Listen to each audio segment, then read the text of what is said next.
Yes, guys, I'm Si. Welcome to Cardiff City World. Welcome back to the channel. Welcome to the Breakdown podcast. It is Sunday after all, and I'm really looking forward to this one. I think there's lots to discuss.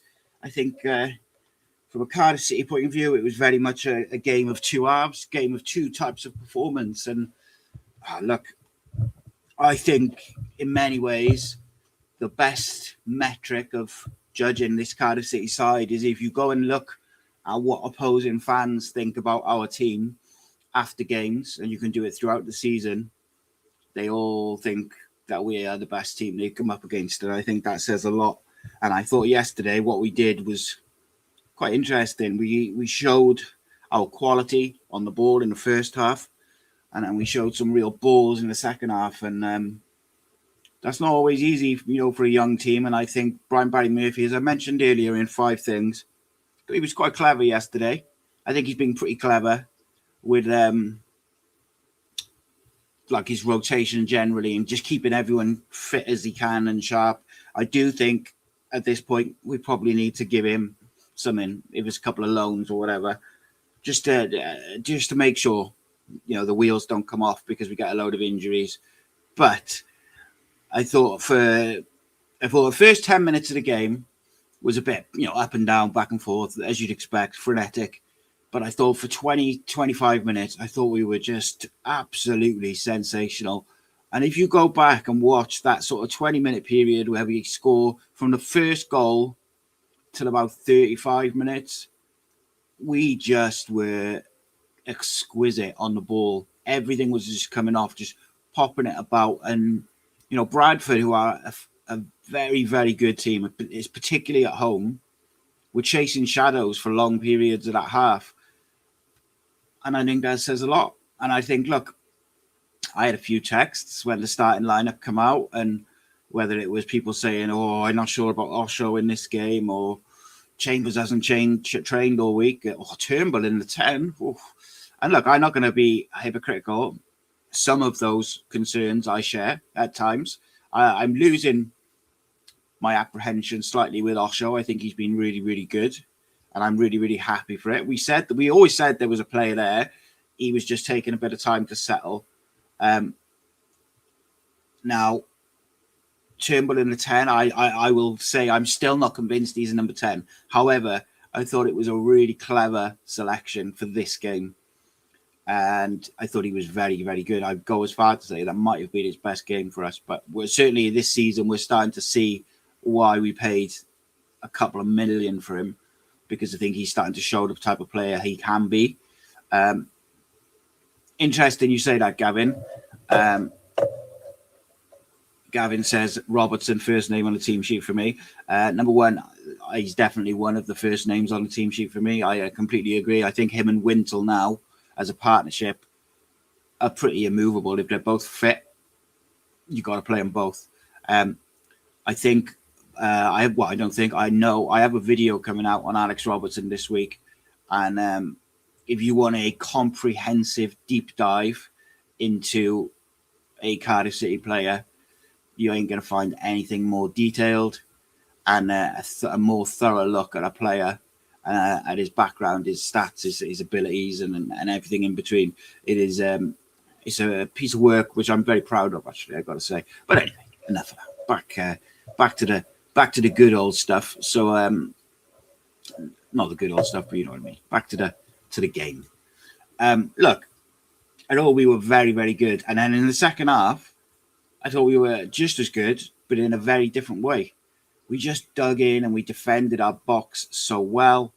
When we switched to 5-3-2, 3-5-2, whichever way you look at it, I thought it was really clever from the manager. We didn't go 5-4-1, sit in and hope for the best and just kind of hoofing it up to Callum Robinson, who's never going to win a lot of flick-ons. We went Isaac Davis up top with Callum Robinson buzzing around him, and utilised Isaac's pace. So Bradford couldn't commit an extra defender into their attacks and their build-up to try and get those overloads, because they knew we'd catch them. And now it didn't quite come off in terms of Isaac getting in and getting a shot on goal or getting a chance. Nearly did a couple of times.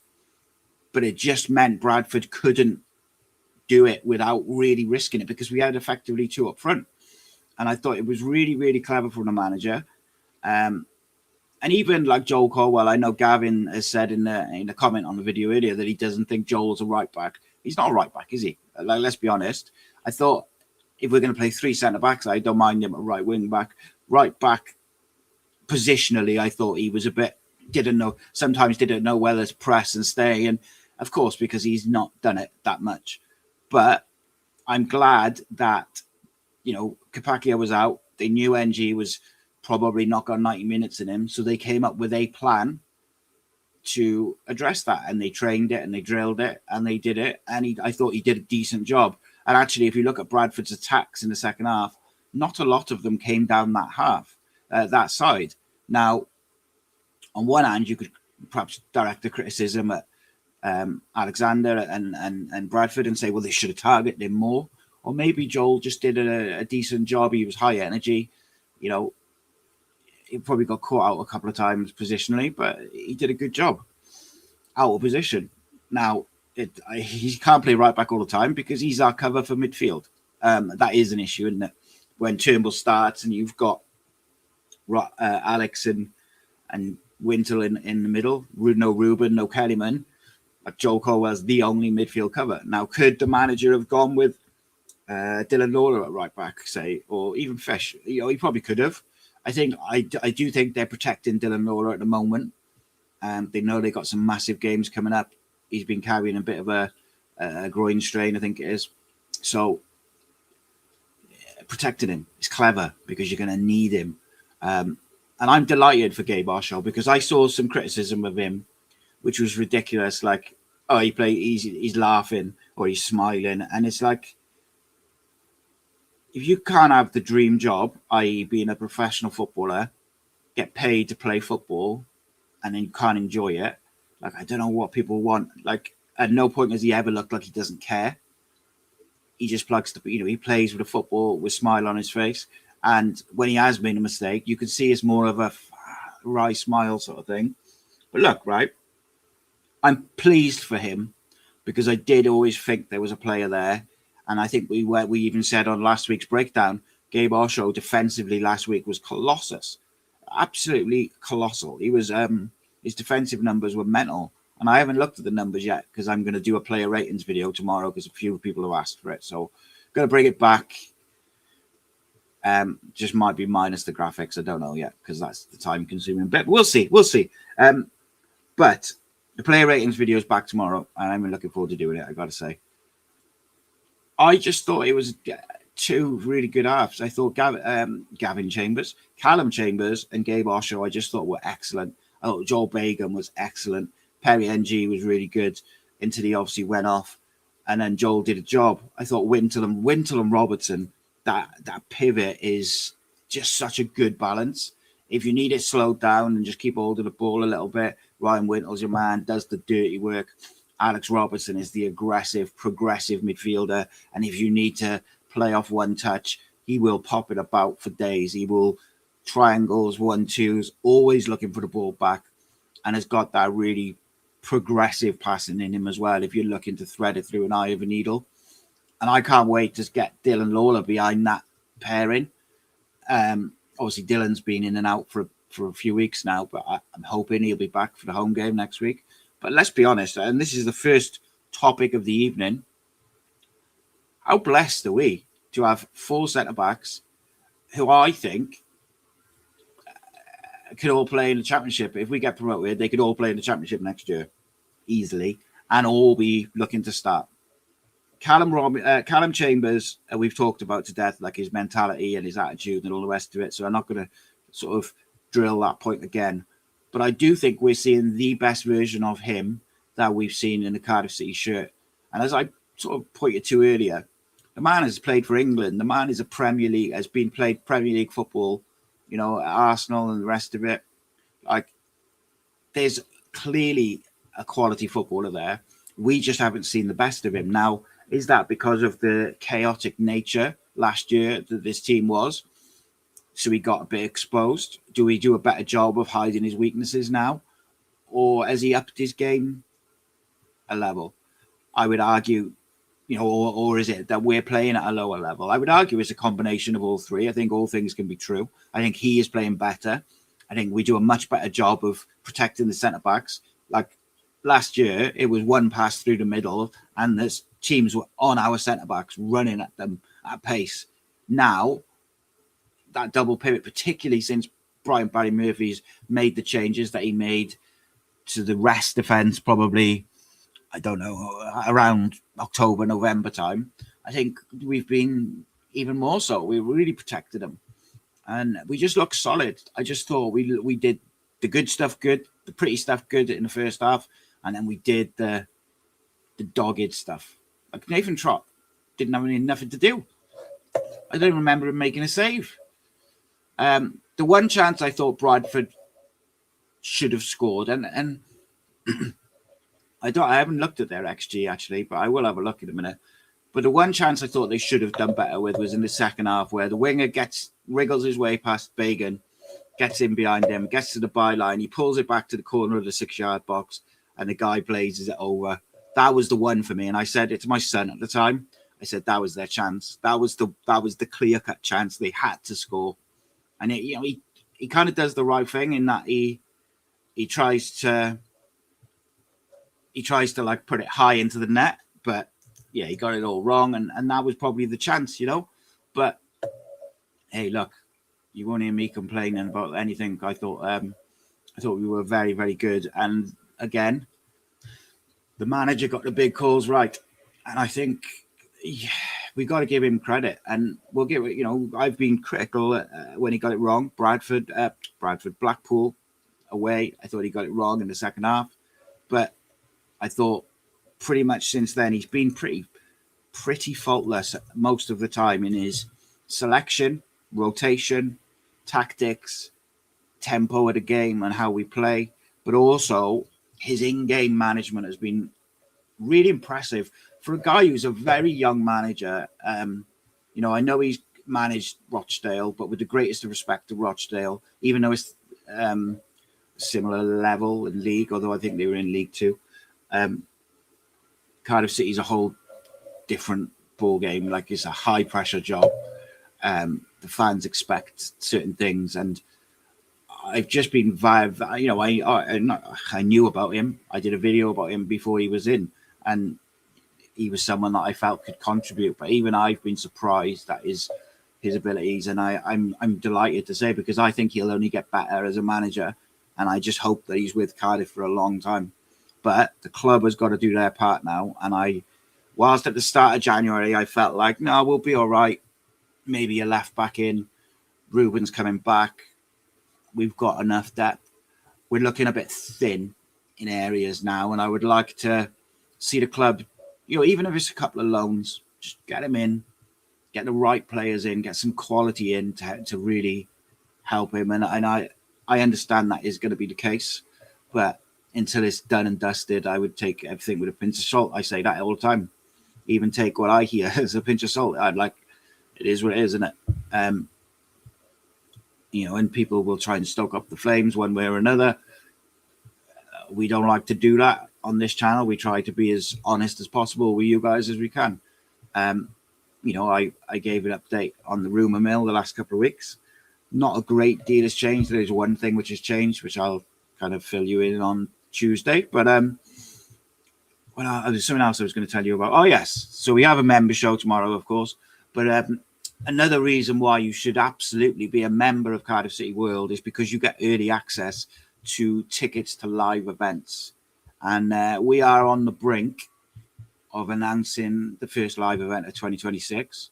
Now, some would argue, not sure where I stand on it, but some would argue that the guest that we're about to announce is bigger than Craig Bellamy. So if those tickets, what I can tell you, regardless of whether people think he's bigger or whatever than Bella's, what I can tell you is that those tickets will go, and they will go quick. So my best advice is, if you're a member, you get 24 hours early access to those tickets to assure you get yours. And in my opinion, that's the best reward bonus that you can get You'll also find out some of the stuff we've got planned over this year, which is going to be, as soon as I've got dates and stuff for that, I'll start updating people on what's going on. But it's going to be a big year for Cardiff City World and for Ace Nation Media. We got all sorts of massive stuff gone. And like I said to you before, once we start recording this inside the EFL series now, be like nothing that's ever been done by a independent content creator. I don't know what you'd even call it, channel, whatever. Like, it'll be like it's nothing that's been done before, and I'm excited for it. I am here for it, and I cannot wait. It's actually killing me waiting for a date. It's like making me sad, but there we go. I'm also going up to interview a former Cardiff City midfielder in a few weeks. Spoke to him today. Looking forward to that. I'm actually hoping that I can tie in like a couple of interviews over that weekend, because they all there's a few of them live in a similar sort of area. So looking forward to that. So we've got loads of stuff coming on the channel. But it's back to Cardiff. Last 5 games, won 3, drawn 2. Since that, another thing we've done really well. Every time we've lost, we have reacted. The reaction, not just the next game, but the next 5, has been really, really good. Now, you go back to the Blackpool game, we went on a mad run, scoring 3 every game. You go back to the Bolton game, we went on a nice run of getting points on the board. Bradford earlier in the season, it's impressive for a young team to react like that, especially now as we go. Like yesterday was nervy in the second half. Defending your box and stuff is nervy, and it was difficult to watch at times, I tell you, as that game was going on. But that's what it's going to be like for the rest of the season now. These are high stakes, and it's a high pressure situation. And as I said earlier, that is why your Nathan Trotts, your Gabe Oshos, your Callum Chambers, your Perry Engies, your Ryan Wintles, your Callum Robinsons, Chris Willock, like, they're really important to this young team, because even Alex Robertson, he's been there and done that in League One, got automatic promotion with Portsmouth. So he's been there, he's lived it, and he did great in League One with them previously before coming to us. This is big. And again, Stockport at home on Saturday. You win that, and it just opens up that gap a bit more between us and the chasing pack. Now, obviously you don't know how the results are going to go, but at the moment, Stockport are on 45 and we're on 55. That's a 10-point gap. You win next week, and that's 13 points between us and 4th. Look, I said the other day, I want the league title. I don't want to finish second. Yeah, look, promotion at all costs, of course, but I want the league title. I want my son to see us lift the trophy. I don't care if it's League One. I want my son to see us lift the trophy. Last season was brutal. It was upsetting, and it was just horrible. But I feel like we're building something now for the long term, and why not? Let's get a trophy as well. But we've got to do it, I think. So someone put in the chat, I think, I forget who it was, I apologize. Someone put in the comments earlier, they think we need 12 wins from the rest of the season. I don't disagree, but I actually think we need 30 points. I think 30 points and we'll be good from now, which would take us to 85. Just the way the league's been. And what is there? 16 games left, is it? 30 points from 16. Doable. Got to keep that home run going. Interesting yesterday. Didn't create anywhere near the amount of chances that we usually do. Bradford, a very good side. We'll talk about Bradford in a minute. But we still scored 2 goals. And what 2 phenomenal goals in different ways as well. So, yeah, look, it was exciting. It was nerve-wracking, everything you'd expect. But it was a professional, well-done job. So let's have a look at Bradford, right? Because Bradford, they do not lose at home. I think they've lost 1 in the last 12 months. And when they score first, they always win. So it was important to get that early goal or that first goal. and one was never going to be enough. Like we are always, we're going to have to score more than one. And to go to a place like Bradford, who, you know, very rarely lose at home, are very good football inside, got some really exciting players in their team. I really like Noiville. I really like Bobby Poynton. I think that Metcalf looks a real player. And we talked about Max Power in the preview. They got some real good footballers.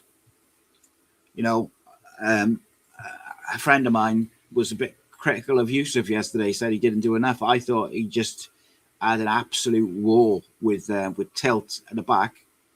And yeah, he wasn't as clean, perhaps, with some of the balls not sticking like they had the week before.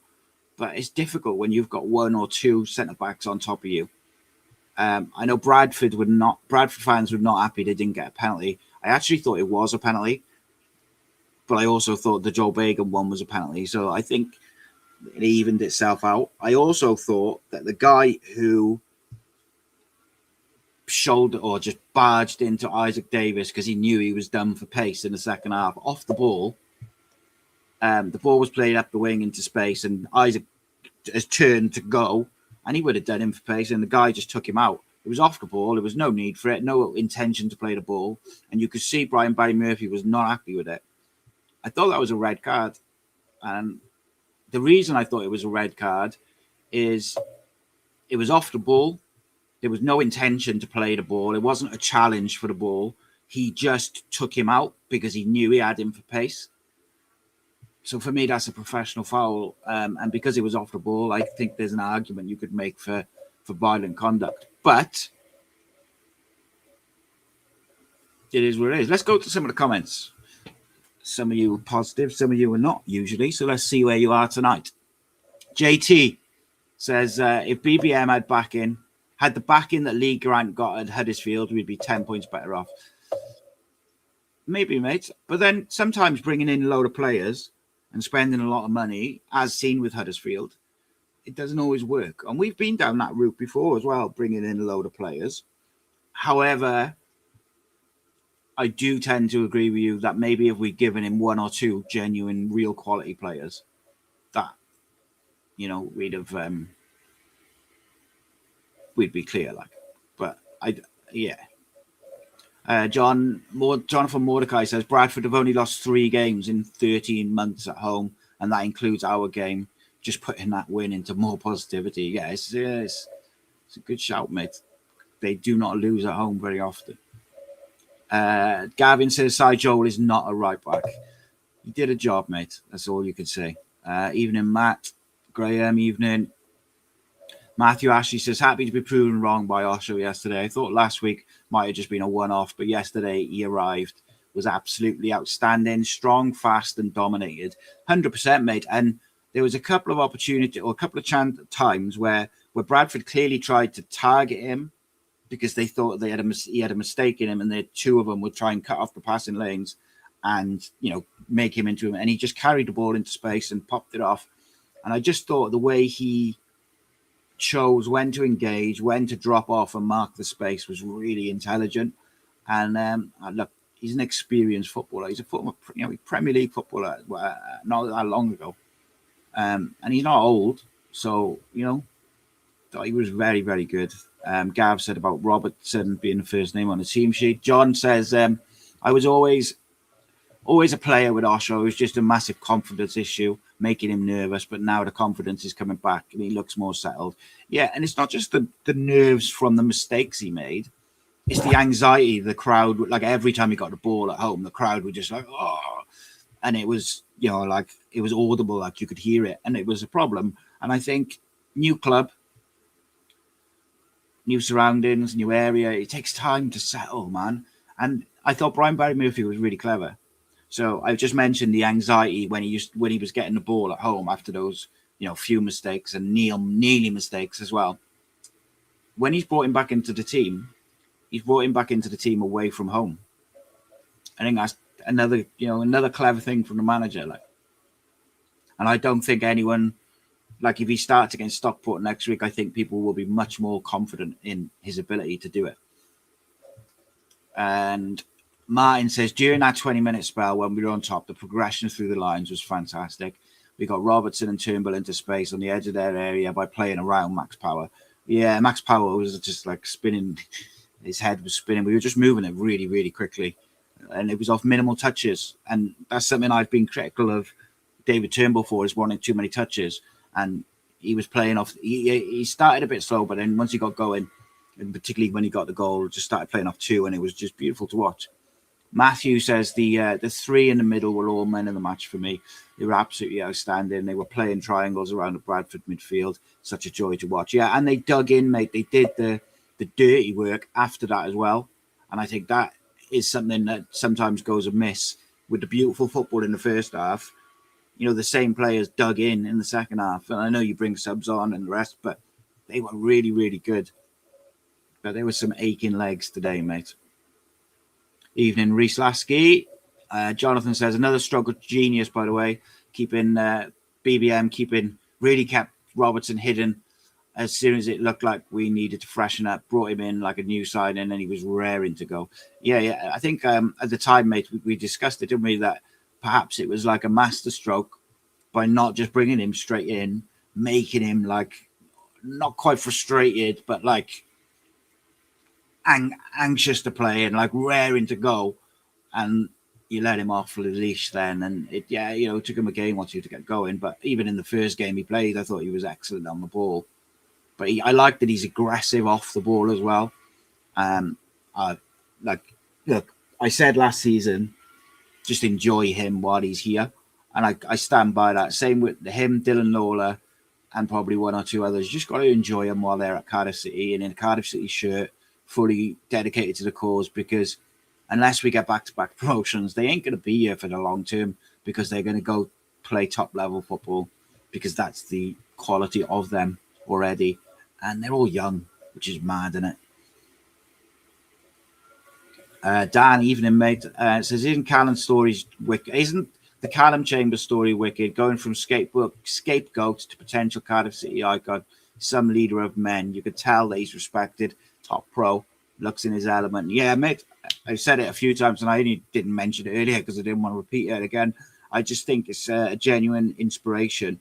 And like I was talking about Joel Colwell in the week, where he was starting, hometown club, loving it, playing week in, week out at the start of the season. And now he's out of the side, didn't even get on last week. And, he's got to look at your Callum Chambers and your Perry NGs, your Callum Robinsons, who had to wait their opportunities. Even Chris Willock at the start of the season had to wait for his opportunity. And then when you get your chance, that's when you show what you can do. And look, Joel Colwell is not a right back, but he did a shift for the boys, and he did a shift for the team, and he did his best. And I thought he did all right. They didn't destroy us down that left-hand side or anything like that. He did a good job. Graham says, disappointed by the Bradford manager and the fans blaming the ref for the win, saying Chambers getting clattered was a pen, not Bagan's challenge, plus the tackle on Ashford. Yeah, mate, it was interesting. I got a lot of time for Bradford, and their fans have been really complimentary about the channel and the team as well. But all I heard last week was how they're the king of the dark arts and blah, blah, blah. But they did not like it when it was reversed, and we were a bit physical, and we were slowing the game down, and we were, people were going down for injuries or cramp or whatever. And I just think, like, if you give it, you've got to take it. And if I'm honest, I think the Chambers one, I wouldn't be shocked if it was a penalty, especially the stand of the referee in. But I thought the Bagan one was much more a penalty. Again, much like the challenge on Davis, like, there's no intention to play the ball. He just bumps him as he's gone, because he's done him, and he just takes him out. That's a penalty. It's a foul, mate. Anywhere else on the pitch is a foul. Both of them. And like I said, I thought the one on Davis, I thought was probably an orange card. Like, you're probably not going to get a red, but it should be, because there was the ball was gone. Like, there was nothing on. It was off the ball. You can't do that off the ball. The Ashford one's just a professional foul, isn't it? It's just a cynical. He's away from him. He's on the break, and he pulls him down. Martin says the Osho redemption arc is such a steep ingredient. They struggled with his pace and strength. Yeah, you're right there, mate. And he does really give that extra yard of pace to us as well. That recovery pace is really important, especially with Capaccio out. And then Gav makes a great point. Just imagine you've got Ruben to put into the midfield for the last 10 games or so. Yeah, I've heard he's recovering well. And can you imagine, right, the way we were popping that ball around yesterday, and then you imagine Ruben making third man runs in behind Salic like he was earlier in the season. Oh, just beautiful. Can't wait. And then Kellyman as well. Oh, it's going to be great. Can we play with 2 number 10s? Get them both in there behind Salic. Yes, he did. I thought Ashford did a great job when he went over to that side, helping Colwell out. It's a good point, Graham.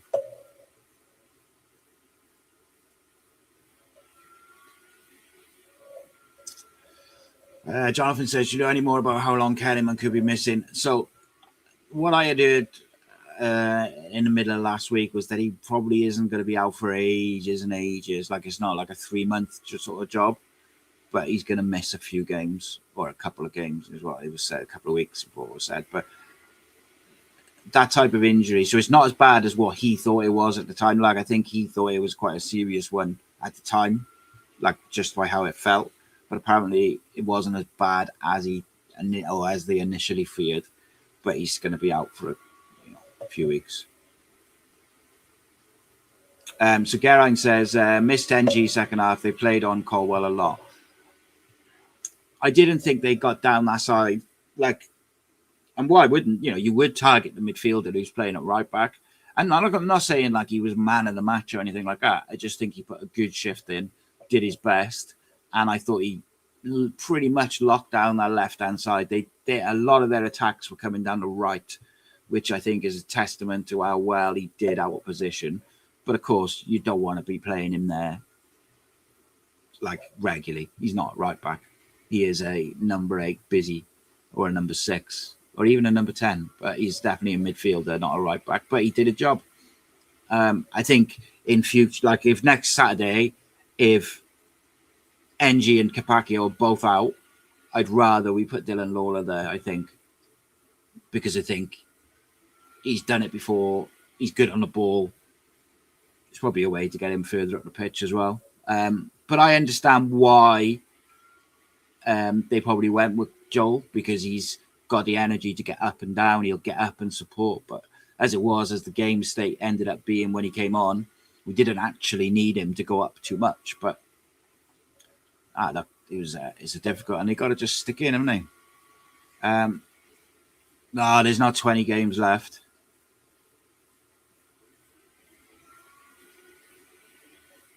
I think there was only 17 the other day. Just have a look.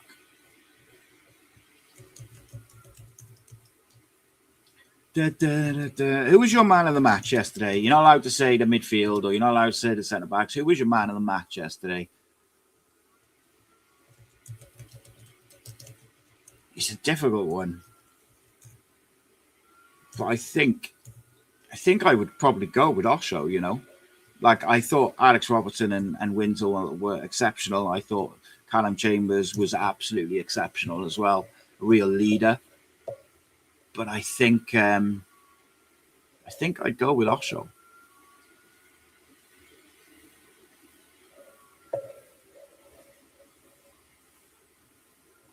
Cardiff got 19 remaining. I thought it was 17 the other day. Well, 19 remaining as of yesterday, so it might be 18 now, according to AI at least. Martin says we're the only team in the division who are averaging more than 2 points a game. It's been really, really good. Osho says, Graham says Osho was unlucky not to score.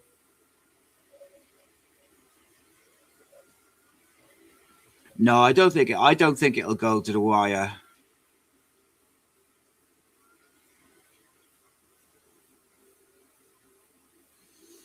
I think I think we could pull away if we keep our home form as it is. I think we could pull away, and if we perform like that away from home, I do. But it's difficult with this league. It's so up and down. The only reason I think we might pull away is because I think we've been pretty consistent, whereas the teams around us do tend to drop points and slip up at times. So I just think there might be an opportunity for us to pull away. Dan says, not sure if I'm being overcritical, but begging to get frustrated with Robinson and Davis when they come off the bench. Robbo especially looks a bit lost and off the pace. Try and move him on. Interesting, mate. Like, all opinions welcome. You know that. I think it's difficult coming off the bench anyway, because to find the pace. And I think it's even more difficult for a striker when we're playing on the break. So, for instance, yesterday, I think it suited Davis much more because it was effectively give him the ball or try and get him in behind, which is what he wants. Whereas Robbo, probably at the age he's at now, would rather have it to feet to either link up play or maybe get into little pockets of space. But look, I think at times Callum has struggled this year to get into the pace of the game. But what I've liked this year is that not once have I questioned his attitude or his work rate when he's come on. Like, he's always trying. And that to me is, it's difficult sometimes when it's a fast-paced game or the other team is in the ascendancy possession-wise. He spends a lot of time chasing the ball. Like, did they have a shot on target in the last 15 minutes? I don't think so.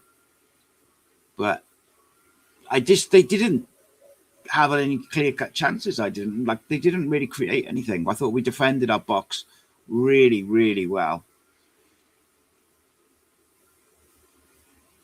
JT says three game week coming up. Absolutely criminal if still no left back signed to play, but then they've had months to identify someone. I don't disagree with you, mate. I don't disagree with you, mate, but I don't think it's far off. Maybe. I don't know. Sheepish.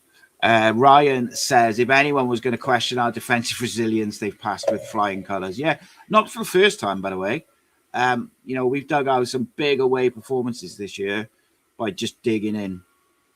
They only had one on target in the whole game, didn't they? As Matthew says there, which was the goal. Great goal that was, by the way. 2 great goals, wasn't it? Actually, I thought Chambers' goal was real clever finish from him as well. A few of you saying that Bagan, Osho, Chambers, NG's got to be the defence away from home. I don't disagree, but I also wouldn't be unhappy to see Fish in there and Lawler for certain games. Like, I think sometimes we miss Lawler in the build-up a little bit, but it is what it is. Matthew says one shot on target, but we were holding on. Yeah, we weren't holding on. What we did well is we defended our box really, really well, and they just didn't create anything really. Like, honestly, crosses in the box and stuff like that. But you expect to deal with them, didn't you?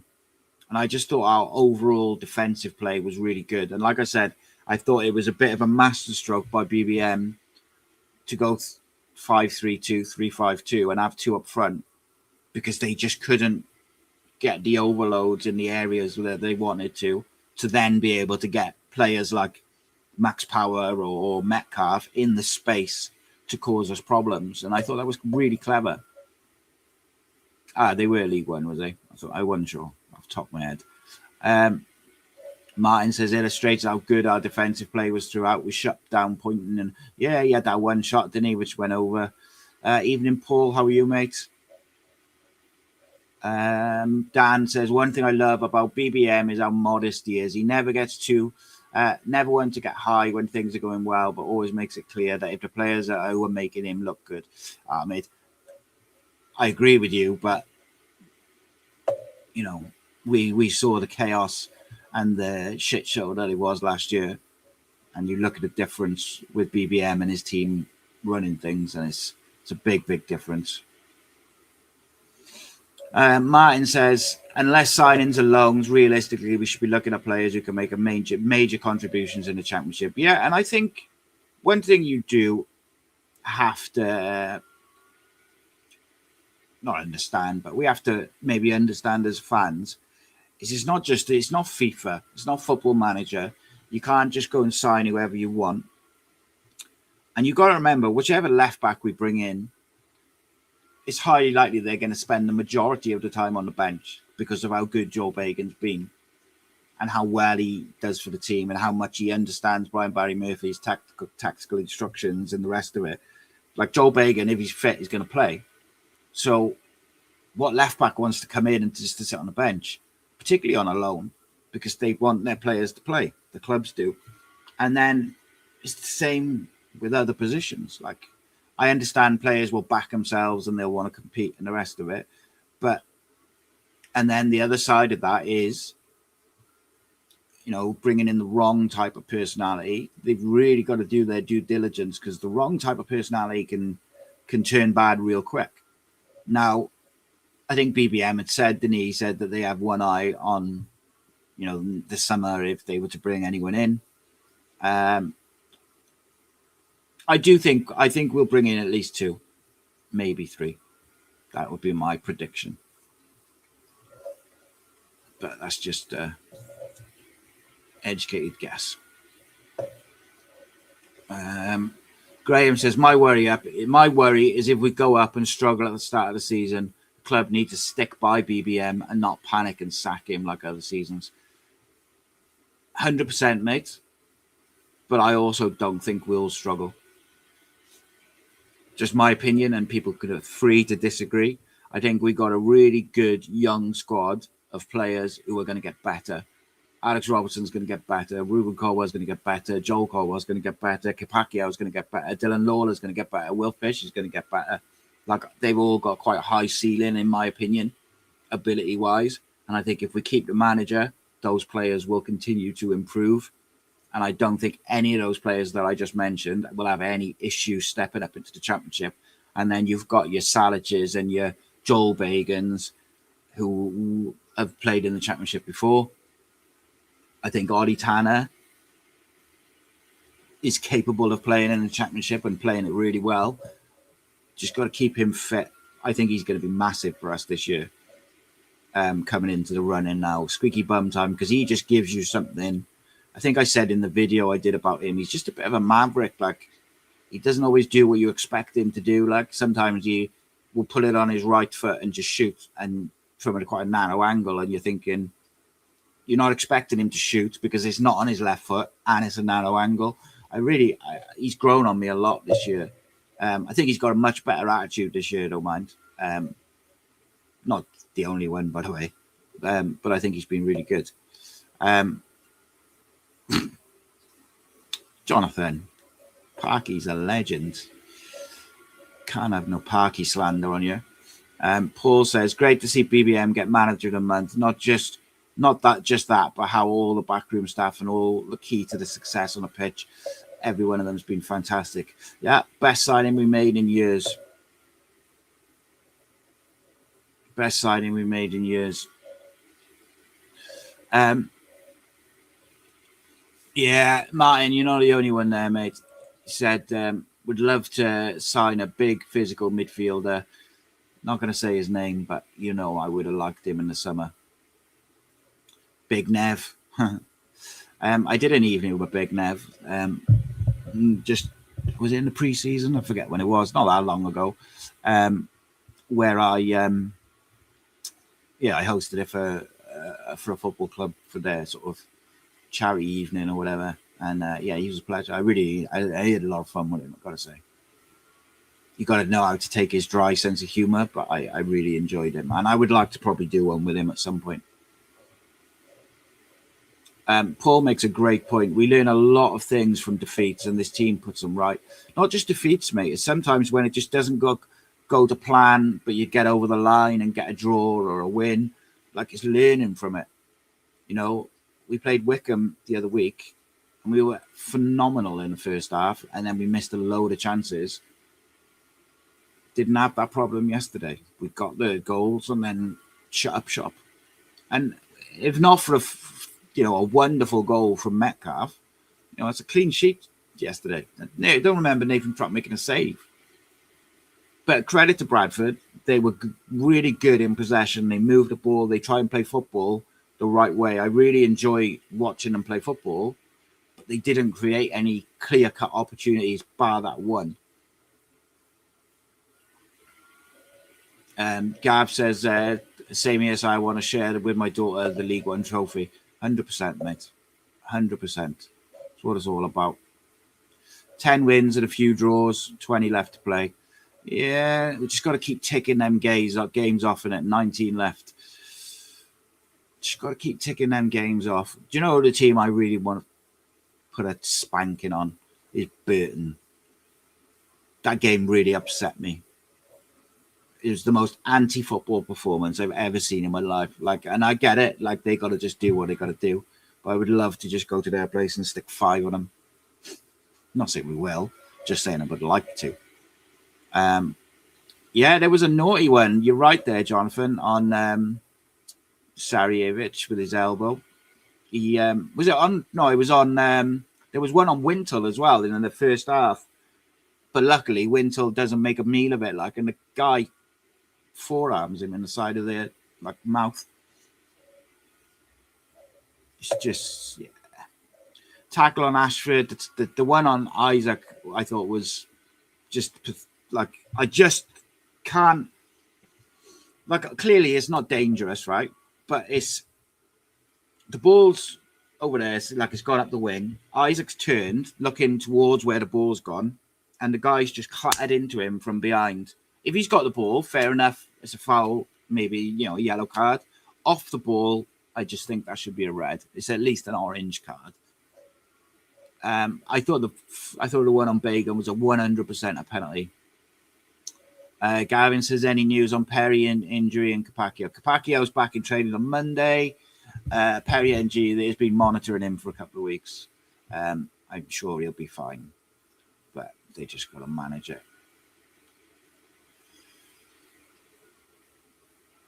I haven't seen Alexander's post-match interview, but Martin just said there that he did acknowledge that Bagan being a penalty as well. So, Josh says, evening chaps, that opening 35 minutes, we were irresistible yesterday. Fabulous win away. Not many sides will turn them over. Stockport lurking, another tough game. Anything close on the transfer front?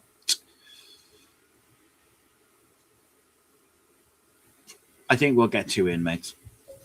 Maybe 3, but I think 2 will get in.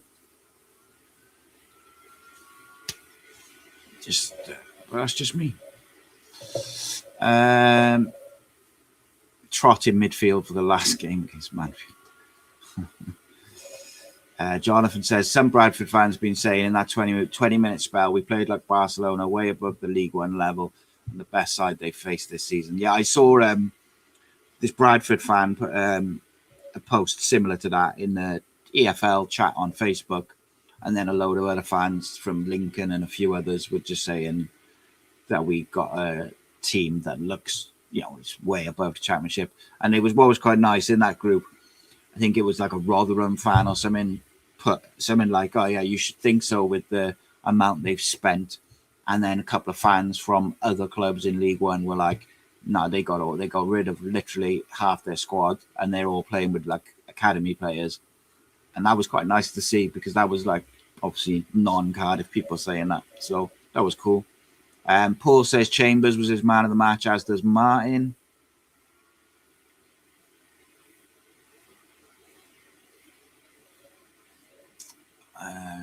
So Jonathan says, what's the rules for putting a certain strength team out when we've won promotion? Just thinking of players that we could give minutes to when the league is done. I don't know, mate. I think you're supposed to play your strongest possible side, but I just always think it's 19, mate. Grow up.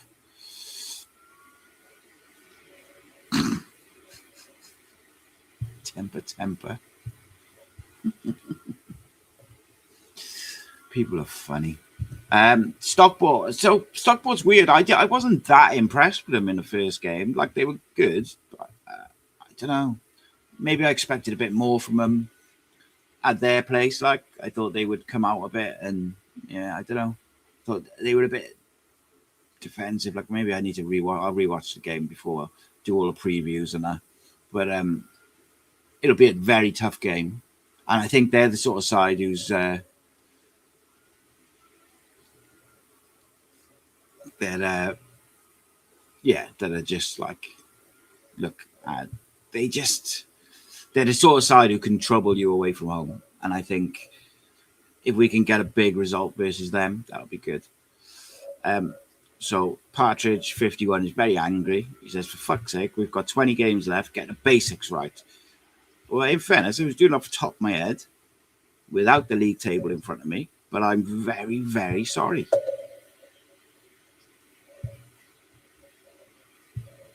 Jonathan, there's definitely 19 games left. Don't know what you're talking about.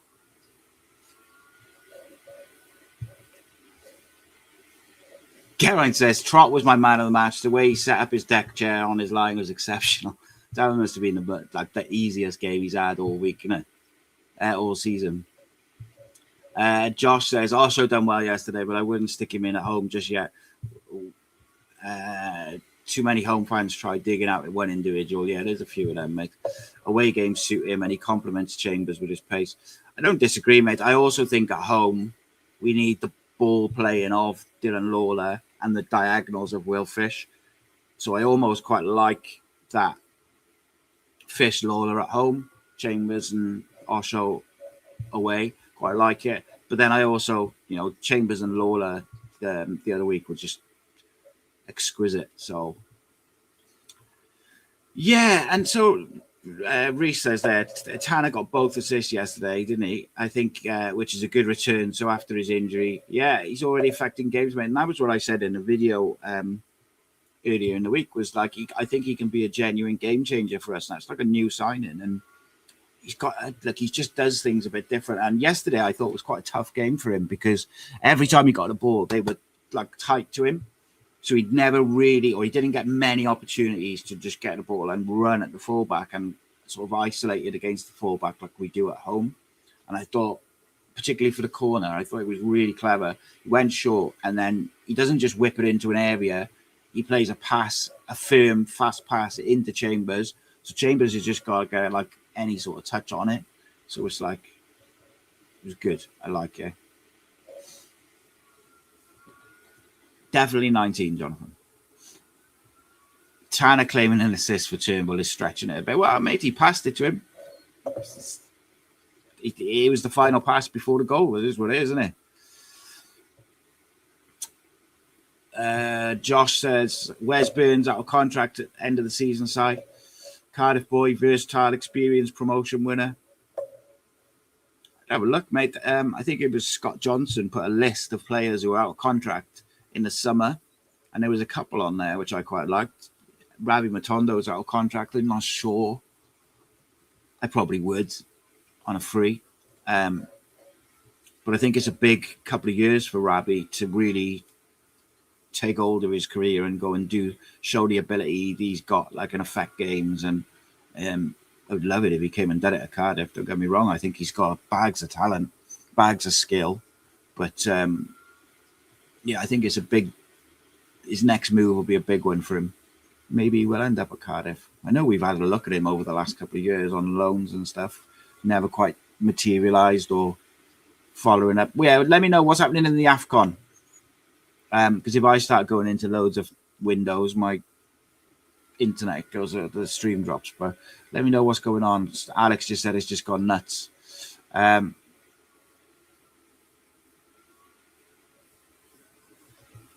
Martin says next season I'd like us to sign Ozo from Crystal Palace, currently 20, just the sort of player that BBM likes working with. I'm sure we will pick up a couple of young lads in the summer. I wouldn't be surprised whatsoever if we go for a kind of very young profile of player.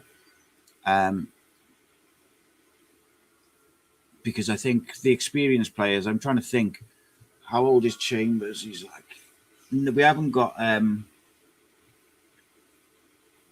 We haven't got. I don't think we've got like anyone who's like 35 of we who's like going to age out and be done. Like they're all sort of late 20s. The experienced lads, like they're like late 20s to early 30s, which is good. So Bradford's XG was 1.11. Cardiff's was 0.53. And no, I still don't understand it. How's that working? Yeah, I suppose it would be set plays. Martin makes a good point. It would be based on set plays. They've scored previous 4 goals from set plays. Yeah, they take all sorts into account, mate. But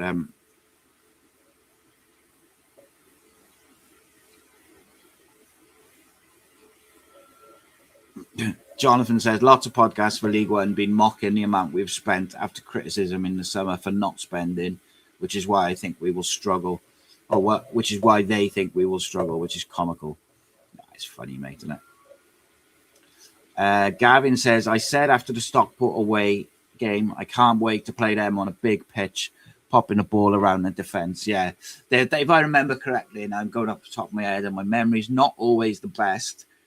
It was a really narrow pitch, and a couple of times we tried to play those diagonals, and it just sort of we just ran out of room, didn't we? And we weren't able to isolate the fullbacks as much. So yeah, you'll be one of them, won't it?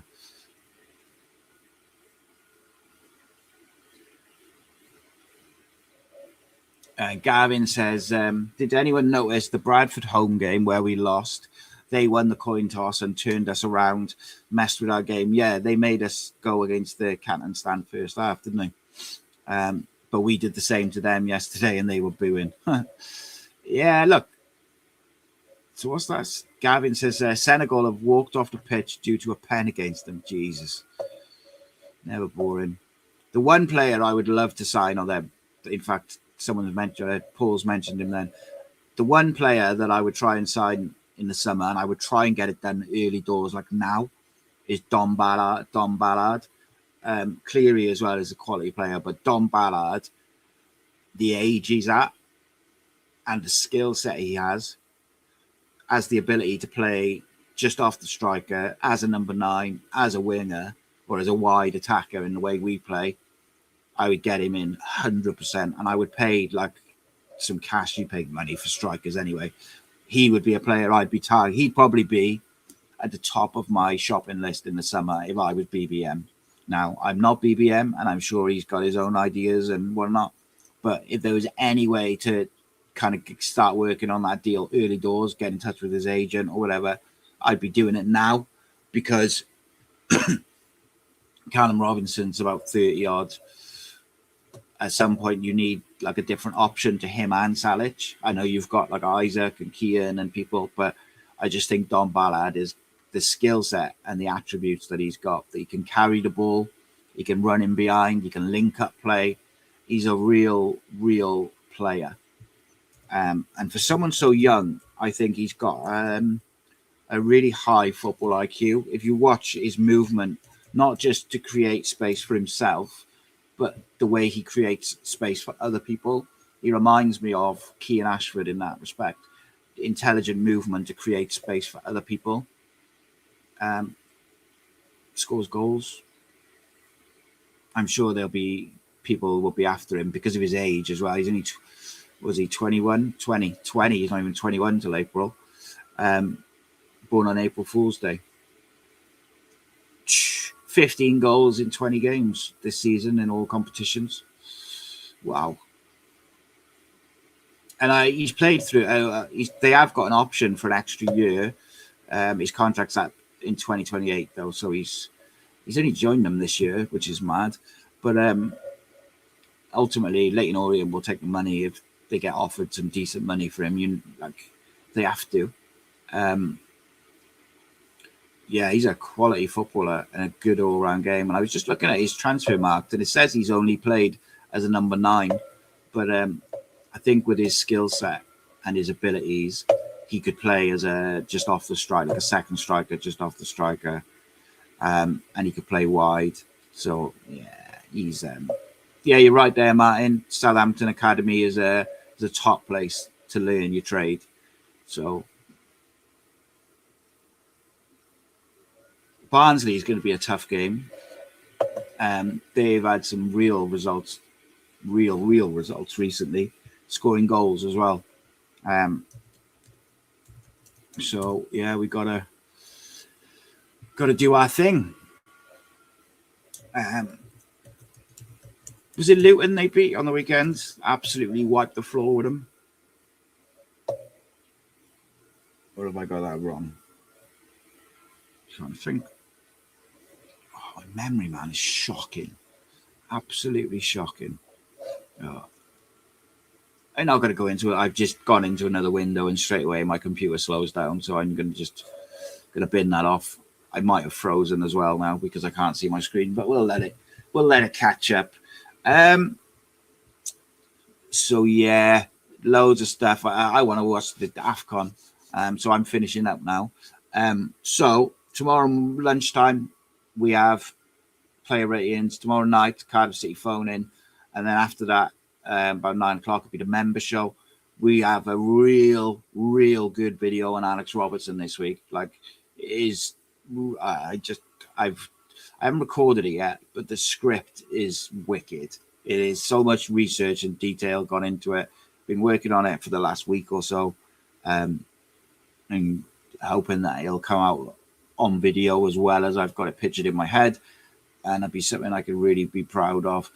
Why did I think that Barnsley beat Luton? Did they beat them recently?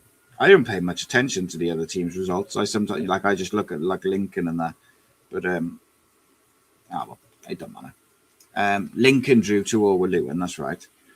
So, well, it doesn't. Not to worry. I'm back on the radio tomorrow as well. Newport City Radio from 11.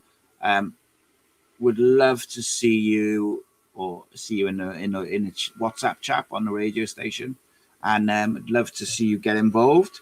Going to play Guest of the Year, play some good music, listen on your digital radio, on the internet, whatever it may be. Newport City Radio from 11 in the morning with Si. I'll be back lunchtime on Cardiff City World. Dropped a couple of videos on at the 1927 over the last couple of days. The one was a Cardiff one was about clickbait and all that sort of stuff. So go and check that out if you would be so kind. And of course, you can check out the 5 Things video from earlier today. Got all sorts. Hoping this week we can get this live event signed, sealed, and delivered, and I can tell the members. And then, like I said, when it's up for sale, members will get 24 hours to buy the tickets before they go on the public sale.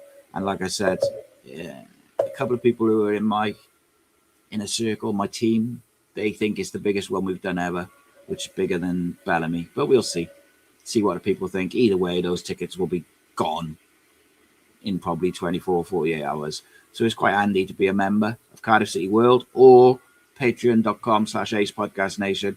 And ultimately, that's what allows us to create content on Cardiff City 7 days a week. And like I said, we've got Inside the EFL being filmed, starting to film that soon. We've got a couple of interviews with ex-City players that I'm going up to do, and all sorts of other interesting stuff. Thank you so much, as always, for tuning in. Get involved in the chat. It's always a good time. You look after yourselves, keep the faith, and I'll see you in the week.